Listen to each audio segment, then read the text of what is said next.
The elevator doors slid open on the 42nd floor of the sleek Manhattan high-rise, and there he was, Ethan Hale, my ghost from 2 years ago, leaning against the reception desk like he owned the place. Which, apparently, he did now. My heart slammed against my ribs as our eyes met, his widening in that split-second freeze of recognition, and I realized with a gut-wrenching twist that running from Seattle to New York hadn't buried the past. It had just promoted it to my new reality. I bolted upright in my narrow Brooklyn apartment bed, sheets tangled around my legs like accusations, the dream's residue clinging like fog off the East River.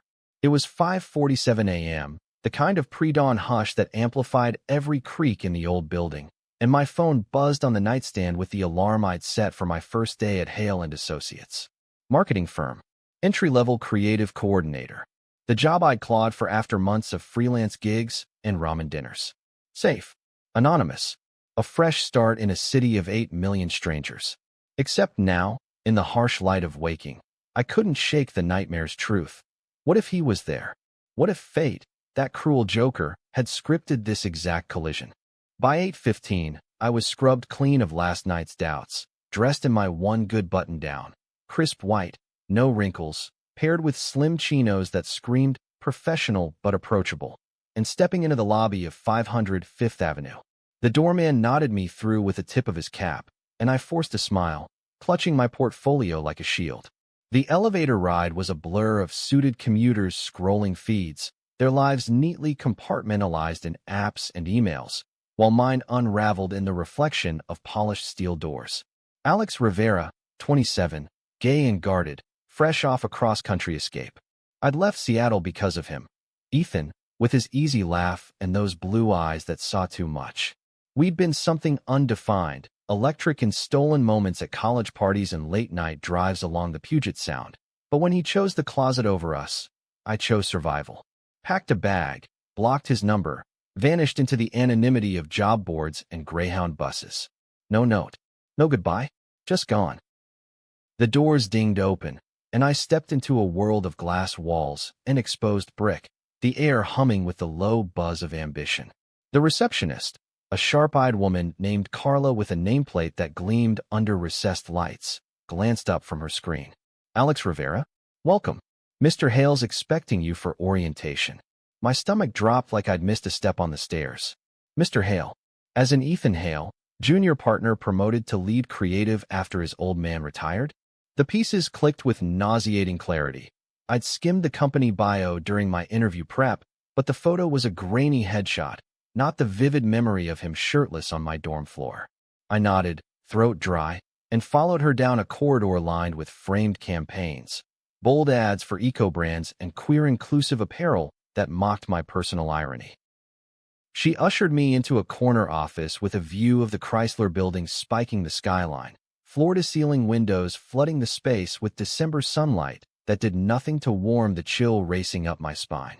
And there he sat, behind a walnut desk piled with mock-ups and a steaming mug of what smelled like black coffee. Ethan, older but sharper, his dark hair cropped close, a faint scar from that biking accident we laughed about now invisible under tailored sleeves. He rose as I entered, all 6'2" of him unfolding with that predatory grace, and for a heartbeat, the room shrank to just us. The boy who'd broken my heart, and the man I'd become to forget him. Alex, he said, voice low and steady, like he'd been rehearsing it. No surprise in his tone, just a quiet intensity that pinned me in place. It's been a while. I managed to nod, words failing as I extended a hand that felt foreign on the end of my arm. His grip was firm, warm, lingering a fraction too long, and in that touch, the past flooded back, nights tangled in his sheets, whispers of maybe someday, that turned to silence when his family's expectations loomed. Yeah, I croaked, pulling back to shove my hands in my pockets. Small world.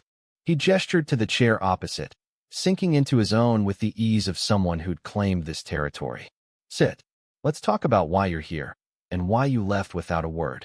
The question hung like smoke, casual but loaded, and I realized this wasn't orientation.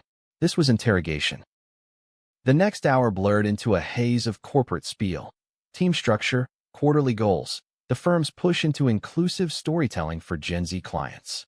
Ethan led it all, his voice modulating from authoritative to almost playful, like we were back in that cramped coffee shop debating ad ethics over lattes. But every glance he shot my way carried weight. Curiosity laced with something sharper, hurt maybe, or accusation. I kept my answers clipped, eyes on my notepad, sketching absent doodles of fractured skylines to anchor myself. When he dismissed me to HR for paperwork, his parting line landed like a gut punch. Don't disappear again, Alex. We have unfinished business. Unfinished business. The words echoed as I navigated the bullpen, a warren of open desks where 20-somethings in hoodies typed furiously on Macs. Post-its fluttering like confetti.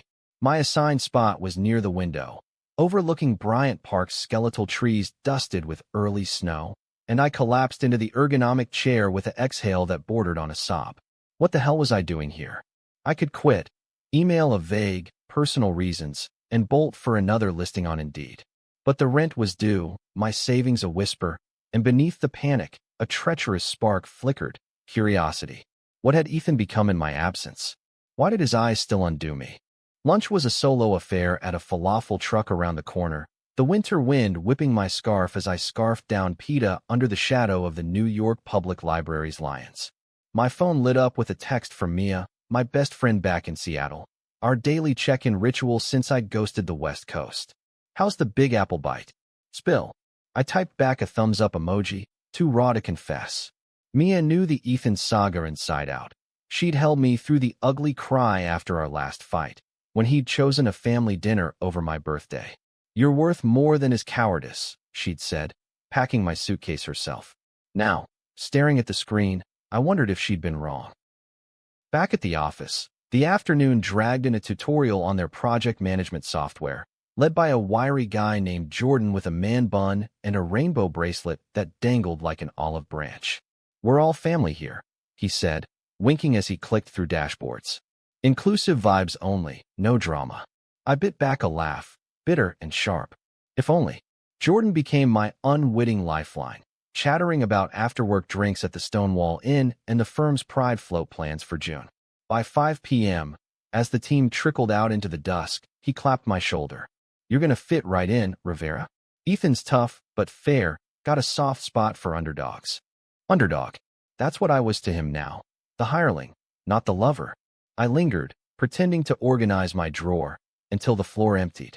The quiet amplified the hum of the HVAC, and I risked a glance toward Ethan's door, ajar, lamplight spilling like an invitation. Against every instinct screaming run, I rose and approached, knocking softly on the frame. He looked up from a spreadsheet, surprise softening his features. Alex, burn the midnight oil already. Just settling in. I leaned against the jamb, arms crossed like armor. About earlier. The unfinished business thing. That was HR talk, right? He set down his pen, leaning back with a sigh that seemed to carry the weight of years.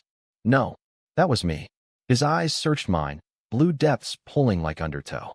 You vanished, Alex. No call, no text. I woke up to an empty side of the bed and your key on the counter. I thought, hell, I don't know what I thought. That you'd finally had enough. The admission cracked something in me, a fissure I'd sealed with distance and denial. I did have enough, I said, voice steady despite the tremor in my chest. You chose them over us. Your parents, the firm, the whole not yet charade. I couldn't breathe in that city anymore. He winced, rubbing his jaw where stubble shadowed the line. I was scared. 25, fresh out of undergrad, Dad breathing down my neck about legacy. But I never stopped looking for you. Scoured LinkedIn, even drove by your old place once. A pause, heavy with unsaid apologies. When your resume hit my desk last week, I almost forwarded it to another department. But I couldn't. Not again. The room felt smaller, the air charged with the scent of his cologne, sandalwood and citrus, unchanged. Why hire me then? I whispered, stepping inside despite myself, the door clicking shut behind me. Because you're the best damn creative I've seen in years, he said, rising to round the desk. And because I owe you answers. Dinner? Neutral ground. No pressure. I should have said no. Should have turned on my heel and melted into the subway throng. But the hook in his gaze, the vulnerability cracking his boss man facade, It was the same pull that had snared me at that freshman mixer, when he'd bumped my elbow and spilled craft beer on my shoe with a grin that lit the room. Fine, I heard myself say. But if this blows up, I'm out. For good. His smile was tentative, a ghost of the old Ethan. Deal.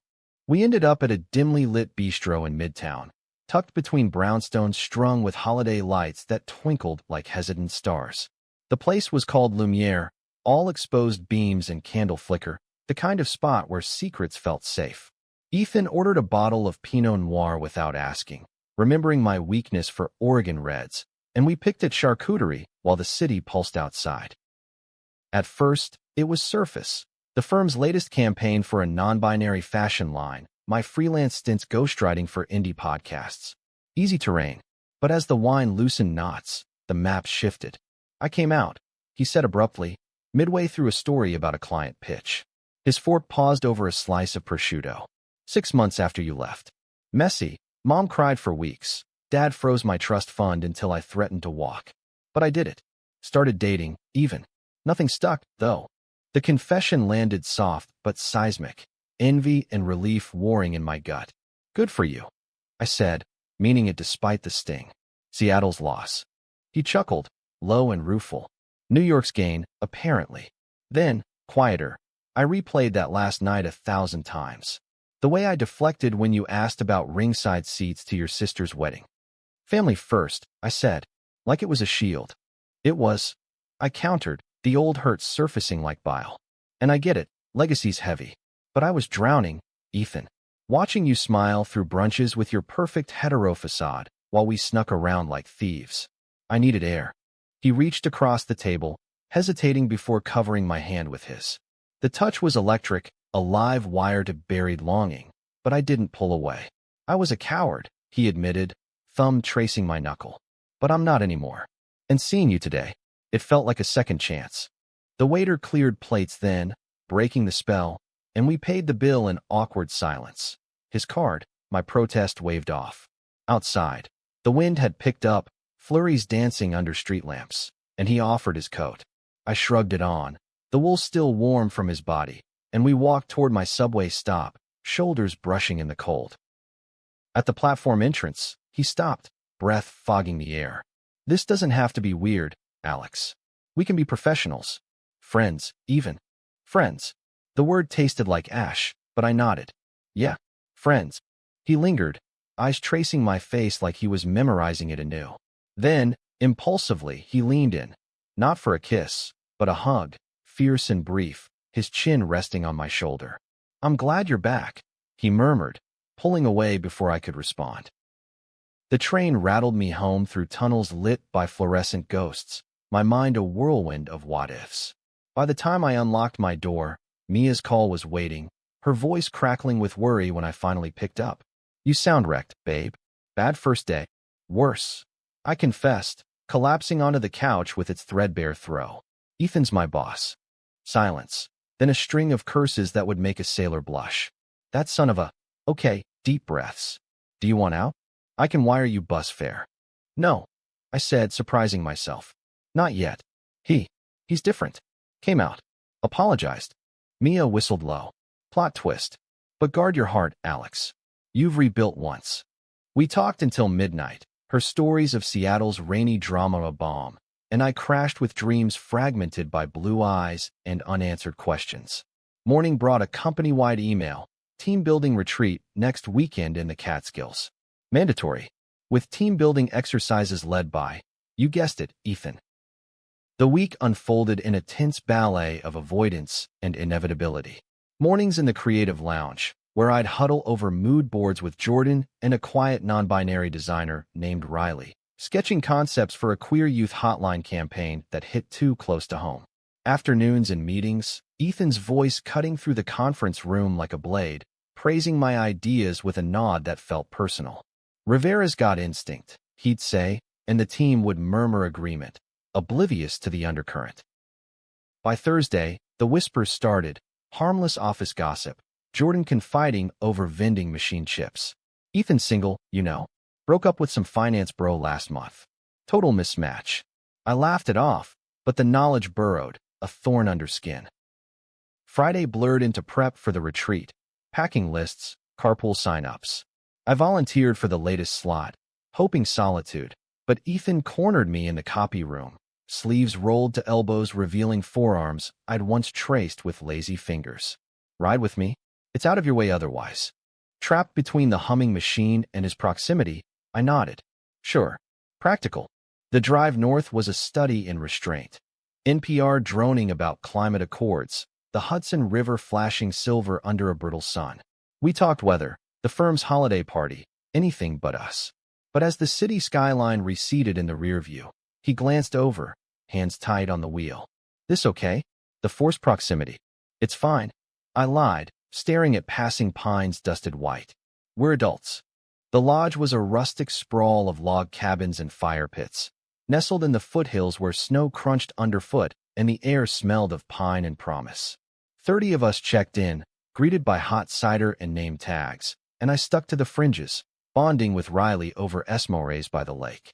They were NB, with a buzz-cut dyed electric blue and a laugh that cut through my armor. First retreat? They asked, skewering marshmallows. Yeah, you. Third. Ethan's a natural at these. Gets everyone spilling secrets by night 2.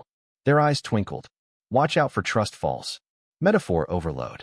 Dinner was communal, venison stew and stories swapped around long tables, laughter echoing off timber beams.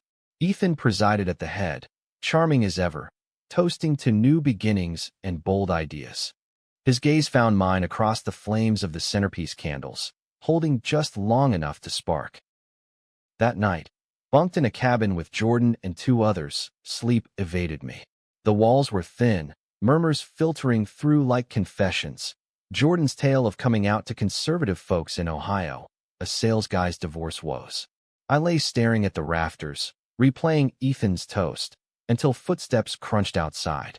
Peering through the frosted window, I saw him, silhouetted against the moonlit woods, pacing the path with hands in pockets. I slipped on boots and a parka, stepping into the frostbitten dark before reason could intervene. Can't sleep either? He startled, turning with a half-smile. Guilty. Too much caffeine, probably. A beat. Walk. We followed the trail looping the property, flashlights bobbing like fireflies, the only sounds our breaths and the occasional owl. Silence stretched, comfortable yet charged, until he broke it. Remember that road trip to Olympic? The one where we got lost chasing that meteor shower? Vividly. I said, the memory blooming warm. You swore the map was upside down. We ended up at that diner with the world's worst pie. He laughed, the sound raw in the night. Best night, though? Just us, stars falling like they were ours. It was. The admission slipped out, unguarded. Until it wasn't. He stopped under a canopy of evergreens, snow sifting down like confetti. I messed up, Alex. Royally. But these past days, watching you light up in meetings, that fire you always had, it's reminded me why I fell. My pulse thundered, the air between us thickening. Ethan. Not pushing. He hurried, hands up. Just. Truth. I miss you. All of you. The vulnerability in his voice undid me, and I closed the gap, our foreheads touching in a gesture older than words. No kiss, no rush, just presence, the world narrowing to shared breath. I miss you too, I whispered. But trust. That's earned. He nodded, eyes shining in the beam. Then let's earn it. We parted at the cabin doors with a fist bump, chaste but electric, and I slid into my bunk with heart racing, the seed of possibility taking root. Saturday dawned crisp, the retreat's agenda a gauntlet of vulnerability, ropes courses, group shares, a story circle, where we aired insecurities under the guise of team cohesion. I paired with Riley for the high wires, their encouragement steady as we teetered 30 feet up, harnesses creaking. You've got this, they called, and when I reached the platform, the rush was euphoric, mirroring the leap I was contemplating with Ethan. Lunch brought conflict, a heated debate over the Hotline campaign's tagline, voices rising in the mess hall. Ethan mediated, his calm slicing tension, but when a veteran account exec, Tom, silver-haired and old school, dismissed my pitch as too touchy-feely for broad appeal, Ethan shut it down. It's authentic. That's the point. His defense lingered in my ears, a quiet claim. Afternoon free time scattered us, some to snowshoe, others to the sauna. I opted for solitude by the frozen lake, skipping stones across ice that cracked like fragile promises. Footsteps approached. Ethan, thermos in hand. Hot chocolate? No strings. We sat on a felled log, mugs steaming, watching clouds scud overhead. Conversation meandered to family. My sister's engagement announcement via text last week. A photo of her beaming in Seattle rain. She's asking about you, I said. Thinks you ghosted for good. He winced. Tell her I'm an idiot who learned late. Then, softer, how's your mom? Still baking those killer empanadas? The detail, small, specific, pierced. Yeah, sent a care package last month. You. Dad's retired, finally. Mom's. Adjusting. Joined PFLAG actually. Pride edged his tone. It's weird, being out loud. Freeing. I'm happy for you, I said, and meant it. The wall between us thinned, bricks dissolving in shared sips. Evening brought the bonfire, flames roaring, guitars strumming folk tunes, bodies clustered against the chill. Jordan led a round of 2 truths, 1 lie, the group roaring at reveals. When my turn came, I faltered, truths too raw, lie too transparent. Ethan jumped in, deflecting with a story of skinny dipping in college that had everyone howling, his wink my lifeline. Later, as embers glowed, he pulled me aside to the tree lean. You're killing it here, Alex. Seriously, that hotline concept? Game changer. Thanks. I murmured, the praise warming more than the fire. Means a lot, coming from you. He stepped closer, the space intimate. It's more than work. His hand brushed mine, tentative. Is this okay? It was. God, it was. I laced our fingers, the contact grounding. Yeah. Slow, though. Slow as snow melt. He agreed, squeezing gently. Sunday's wrap-up was efficiency, feedback forms, goodbye hugs. The drive back was quieter, charged with unspoken pacts, the radio filling gaps with indie tracks that echoed our rhythm. Dropping me at my stoop, he lingered. Dinner Friday? My place. Actual home cooked. I hesitated, the precipice calling. Text me the address. His grin was victory. Will do. The week post-retreat hummed with new energy. Ideas flowing, collaboration sparking. Riley and I brainstormed visuals over takeout, Jordan roping me into trivia nights at local dives where the crowd was a mosaic of queer normals, baristas with tattoos, lawyers in flannel, lives unapologetic. Ethan kept distance at work, professional to a fault, but texts bridged evenings. Saw this ad. Reminded me of your pitch. Genius. Or congrats on sister's news. Tell her hi from the reformed idiot. Friday arrived like a held breath. His apartment was in Chelsea, a walk-up with creaky stairs and views of the High Line's twinkling paths. He answered in jeans and a Henley, sleeves pushed up, the scent of garlic and basil wafting out. Hope you're hungry.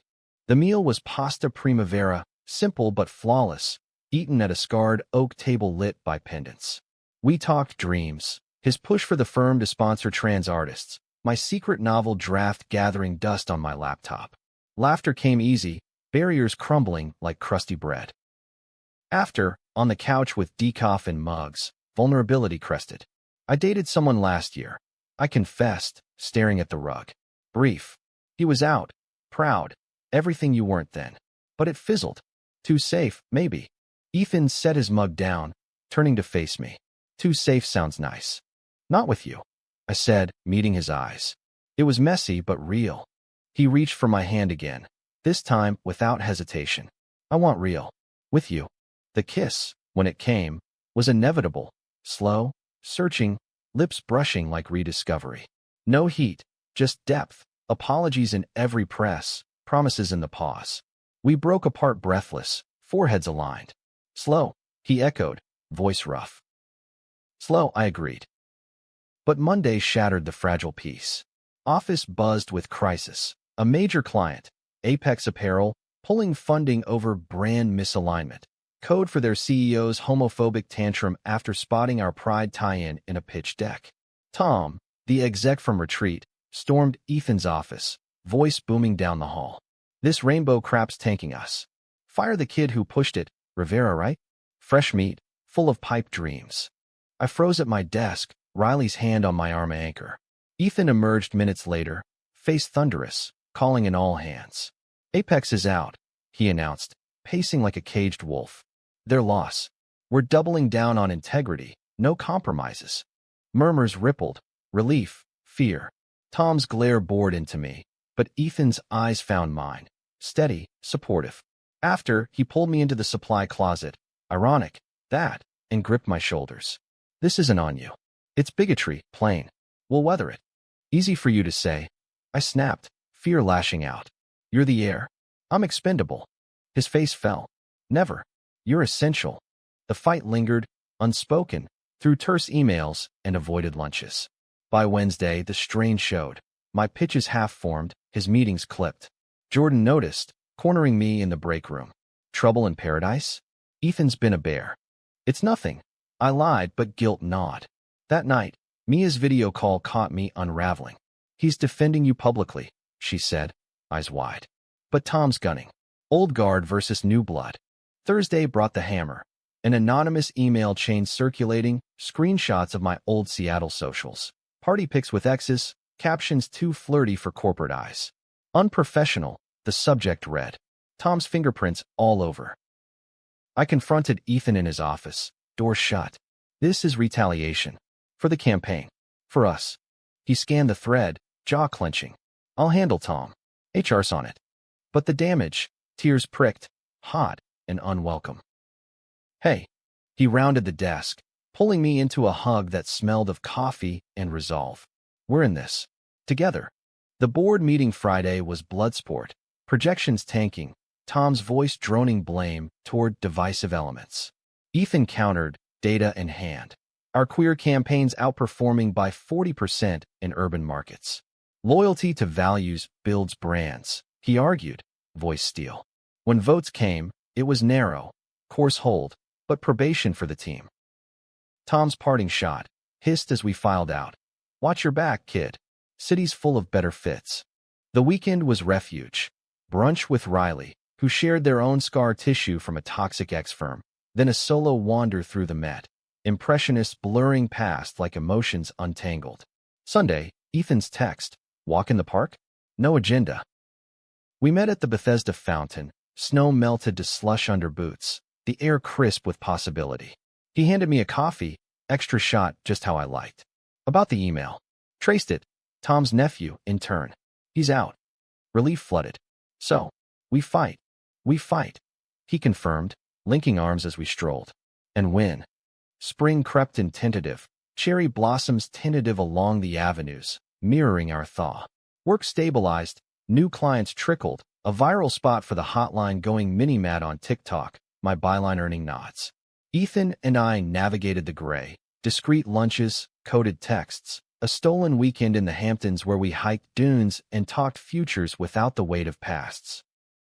But May brought Mia's visit, whirlwind of bagels and Broadway, her sharp, eye-catching sparks. Over Cosmos at a Hell's Kitchen bar, she grilled. He's gone all in, huh? That look, smitten.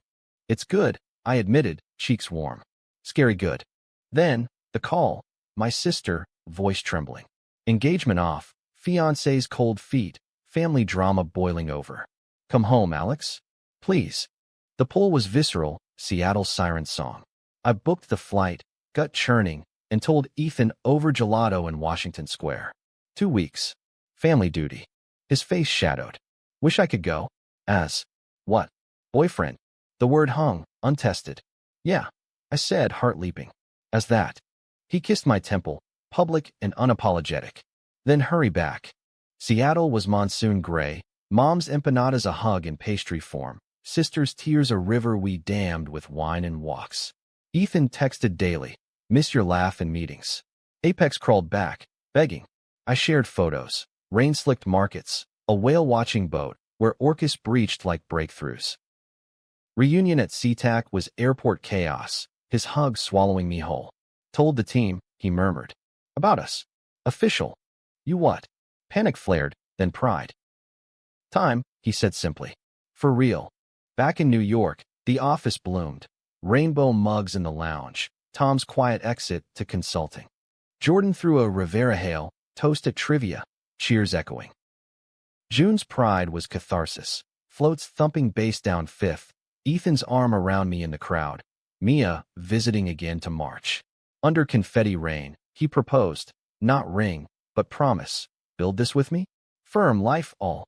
Tears mixed with glitter on my cheeks. Yes. The drama faded to backstory, conflicts to chapters closed.